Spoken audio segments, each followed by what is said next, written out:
We wondering why these kids ain't sitting still in the classroom, why they can't learn. Like, that's not fair. After decades of damage, thousands of poisoned children and cries from those demanding change. Cleveland City Council introduced legislation to fight the city's lead poisoning crisis. The hope is to have it passed before the end of the year. News 5's Taylor DeHaze tells us that legislation would require all properties built before 1978 to be certified lead safe. Hours ago, these steps were filled with people demanding quality housing with multiple complaints of lead in their homes. A move to make Cleveland lead safe. If passed, this legislation would represent a turning point and the first actionable step to making the city lead safe and protecting thousands of children from being poisoned. It requires all landlords and property owners to deem properties lead safe by March 1st, 2023, with criminal penalties for being non-compliant. What do we want? Hugging her little boy, Takesha Tutstone says he has lead poisoning from living in the Allerton Apartments in downtown Cleveland. Him going back and forth to the hospital, I don't know how that's going to affect him later on in life.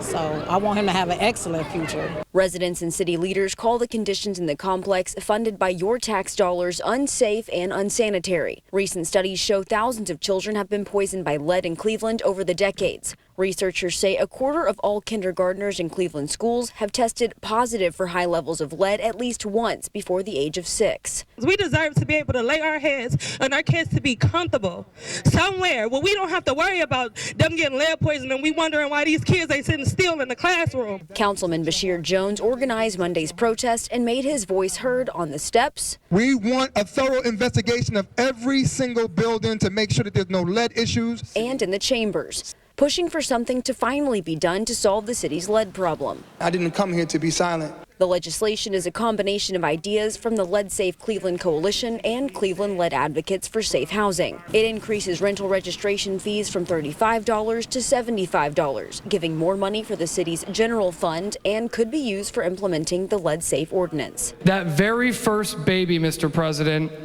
that is not poisoned will be because of the brave efforts of this council, this city, our coalition, and our community. Council hopes to vote on this legislation in a few weeks at the Cleveland Lead Safe Home Summit and pass it by September.